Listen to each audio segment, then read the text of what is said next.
Hello, everyone, and welcome back to the Bloom and Well podcast. Today, we are going to be talking about how you can actually rewire your stress response with gentle daily habits. And the tools that I'm teaching you today are going to be some of the things that I used to go from being bedridden for a year to having my life back and having a full-time job and being able to spend time with family and being able to go out for coffee with friends and all of these things that I thought was never going to happen again. I do want to reassure you that you don't have to change everything overnight. You don't have to apply all of these tips in one go.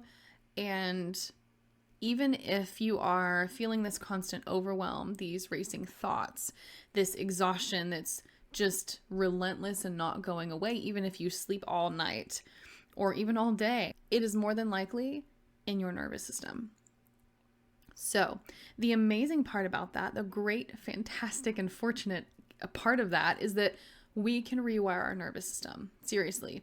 And you don't have to completely change who you are as a person or go on these expensive retreats or go to 10 doctors in a year.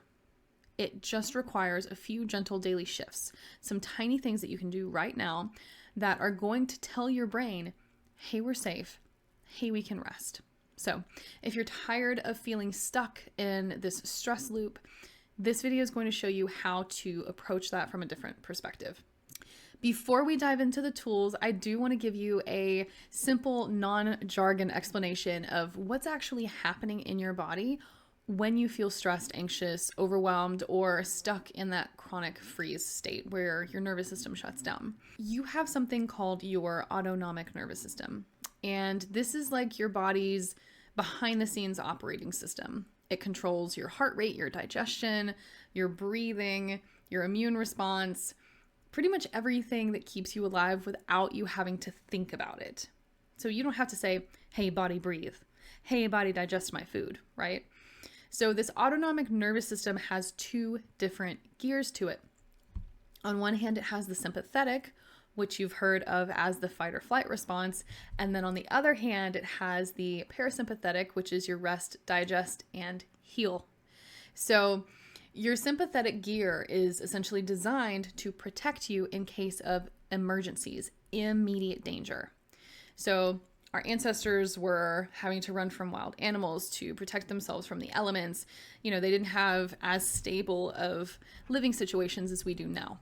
In modern life, that can translate to something running out in front of your car and you having to slam on your brakes, or maybe you had to survive a very traumatic crisis. Many of us, especially if you've lived through chronic stress, trauma, health issues, you were a caregiver, you've had this extensive amount of pressure to just keep it all together all of the time, your brain can actually get stuck in that emergency gear, that sympathetic mode.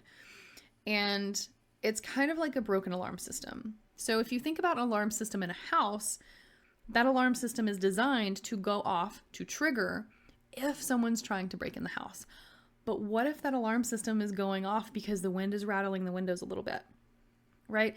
That is because your nervous system is trying to protect you, but it's misreading the signals and the cues in your everyday life and in your environment, right? Anything from emails to social pressure and conversations to fatigue, it is really quickly perceiving as immediate danger. And this is why you might be feeling exhausted but unable to sleep, right? That tired but wired feeling. Maybe you're feeling anxious over things that you consciously think of as not very important or not a big deal. Maybe you even go numb and check out even if you're trying to just relax in the moment. So your brain literally has itself wired into this stress loop, this pattern. And over time, that becomes the default setting. The longer you stay in that loop, the more your body learns that as a normal response, and the more it sees those cues as dangerous. So that becomes your baseline, right? Even when things like gentle movement or rest or joy feel foreign or even triggering when you've been in survival mode for a long time. So for me personally, I was bedridden for almost a year, stuck in that freeze state. And my body thought everything was a threat, including turning over in bed or sitting up in bed or walking to the bathroom, right? So it made those things very difficult, if not impossible on some days. Even though they weren't truly dangerous to my body was perceiving them as dangerous, perceiving it as a threat. Neuroplasticity, which is your brain's ability to rewire, means that your brain can change. And rewiring your stress response isn't necessarily about pushing harder or thinking positively all the time. It's about giving your brain new input, new safety signals and cues over and over and over again in little doses so that becomes the new pathway, that becomes the new groove. Neuroplasticity essentially means that your brain can change its default setting based on what you experience and what you repeat. And that includes everything from stress to healthy things. So it can include safe, calm, it doesn't matter. Whatever you experience the most, whether it's your environment, people you're around, things you're telling yourself, that is what your default setting is going to be influenced by.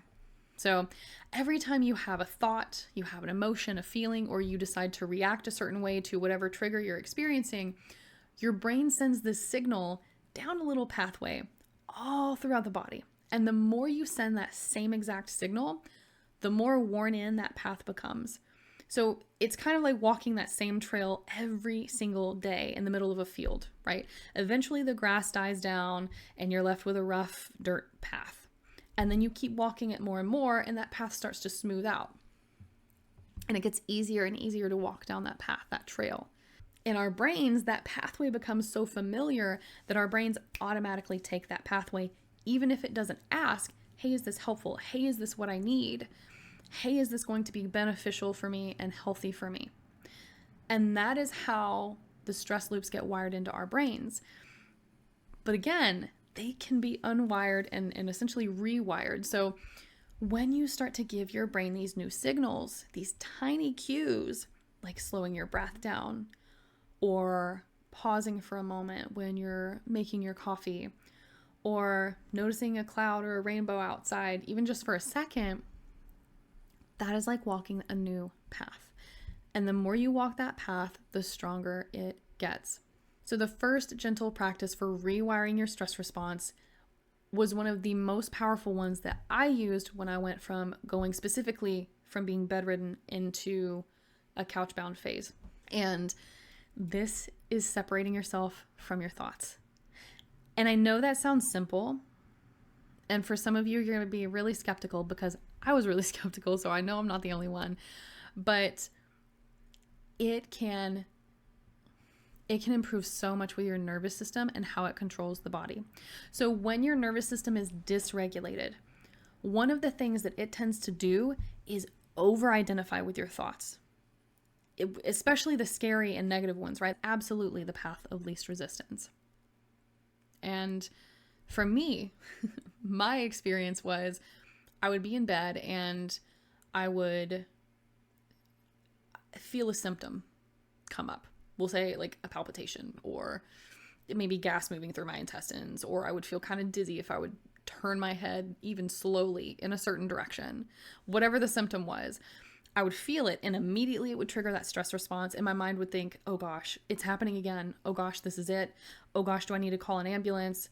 What if this never goes away? What if I never feel normal again? What if this is the rest of my life?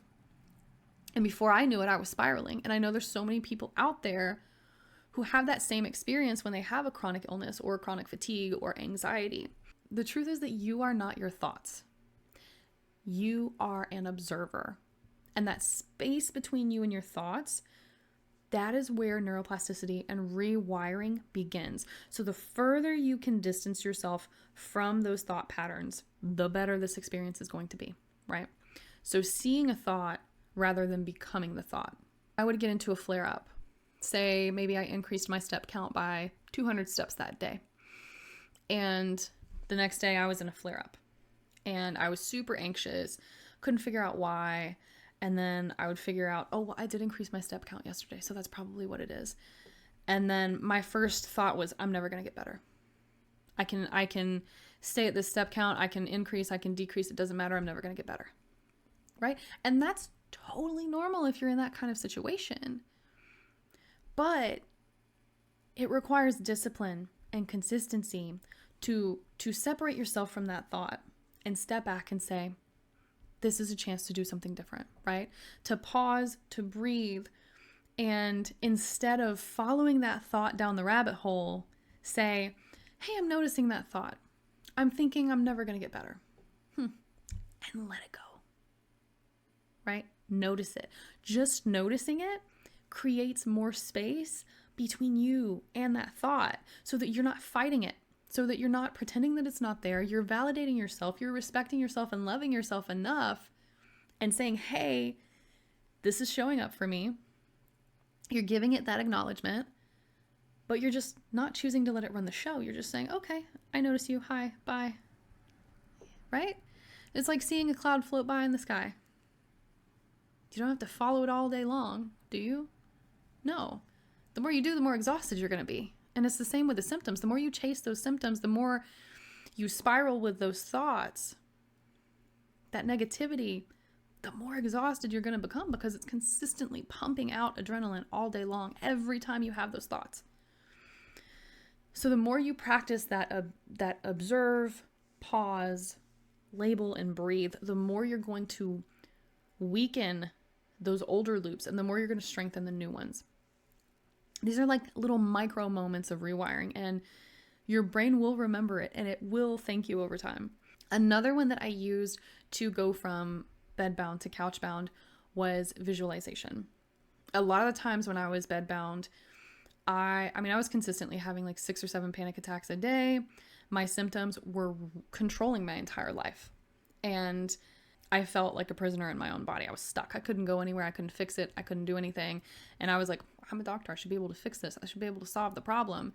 And it was so humbling in that moment, right? But the thing is, your brain doesn't always know the difference between what is real and what is imagined. And studies have shown that imagining something, including the emotions, not just picturing it, but linking it to emotions, can activate almost the same neural pathways as actually physically doing it or experiencing that visualization. So when you take 5 to 10 minutes a day to visualize yourself in a setting that is safe and healing and free, your brain begins to respond to that as if it's happening, and it starts to rehearse and prepare you for a new reality. And I know it probably sounds a little weird to me. I was like, oh, that's it's a little out there. I don't know if I can follow that, but I did it, and I'm telling you, it works. For me, what I would do is 5 to 10 minutes in the morning, 5 to 10 minutes in the evening. I would picture myself outside under the pecan tree in my backyard and engage all of my senses and my emotions with that as well. So I'd make sure that I could feel the wind on my face or the temperature of the air. I could smell the pollen in the springtime, right? I could feel the dew on the grass. I could see all of the beautiful colors. And I would make sure that I just taking it all in and feeling at peace, taking it all in and feeling happy and at peace and just breathing that in, right? And just taking a few moments and a few slow breaths to picture myself in this setting, because that was one of my favorite things to do, is wake up and watch the sunrise before I got sick. And then I couldn't. You can do this, right? You can do this. You can take some kind of scene and just start small, right? Like set a timer for 2 to 5 minutes. And if you don't feel like doing it twice a day yet, don't. Start with once a day. And let yourself imagine something good happening to you. Even if it feels kind of awkward or silly or weird, stick with it and feel into it, lean into it, because one day you could actually have that reality. That is you building and preparing yourself for that reality. One breath, one visualization at a time. I do want to take a moment to talk about movement, which can be very scary if you're bedridden or if you have a lot of anxiety around exercise. So for me, when I was bedridden, movement was terrifying, right? Because it stirred up all of my symptoms. The fatigue, the anxiety, the dizziness, the palpitations, the everything feeling weak. Like, it was difficult to even pick up a glass of water. How am I going to exercise? But my doctor was sitting there saying, oh, just go walk for 30 minutes. You'll be fine. Dude, I can't even get out of bed. How am I supposed to do that? But I do think, I know a lot of people in like the CFS community and fibromyalgia community do disagree with the fact that exercise benefits CFS and fibro and stuff. And I was there for a while where I was like, this is ridiculous. You don't know what you're talking about. I'm living it. So I feel you. I understand. I lived it, right? Like, I lived it. But scientifically, it can be beneficial. And before you click off the video, please listen to me, because I am not saying go walk for 30 minutes like my doctor told me to do, because that's a slap in the face. What I am saying is move your body gently, slowly, carefully. So for me, what that looked like in the beginning when I was bedridden was taking 20 to 30 seconds and rolling over onto one side. And then maybe a minute later, rolling over onto the other side. That, at that point in time when I was bedbound, that was exercise for me. And then I eventually graduated to sitting up, right? That was exercise for me. That was increasing my blood circulation, getting energy and nutrients into my cells, which in turn gives you more energy. One point I would start to like tense my muscles, just reflexively tense my muscles. Not necessarily like curling or lifting anything, but just like sitting still and tensing a muscle. You're still working muscle memory. You're still telling your body, hey, this is healthy, this is safe. And that's still a way to visualize and prepare it for future movement. Anyway, when I say exercise is important, it is important that our bodies need that exercise gets toxins out of our cells, that exercise gets nutrients into our cells. That is how it's a part of how we get energy through our body. I don't want you to think that I don't hear you when you guys say, I can't exercise, because I'm not asking you to just go run a mile or even walk a mile, right? But learning to gently move at your own pace from whatever your starting point is, right?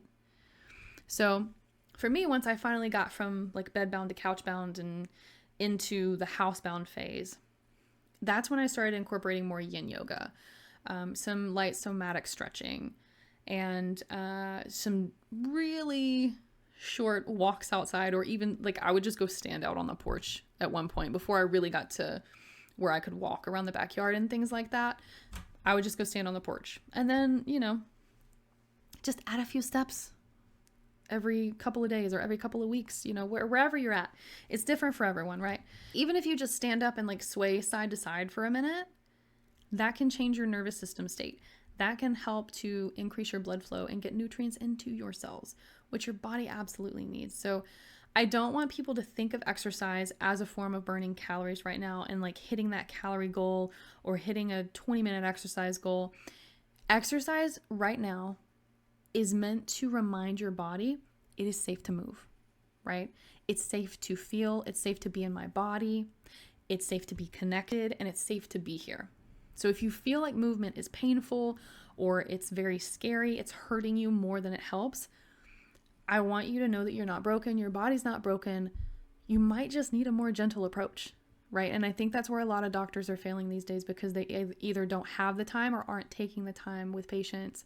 Movement should and can be a very important form of medicine, not punishment for the body. So let it be slow, let it be sacred, and let that be enough. Now that we've talked about like the bigger picture rewiring practices, I do want to leave you with a couple of bonus tools that are some micro habits that I gently layered in my healing journey that can essentially give your brain and nervous system safety cues throughout your day. So remember, it is like we're microdosing moments of safety. So these small moments over and over again, every day, repeatedly, is going to rewire that brain for that safe state. So habit stacking was a big one for me.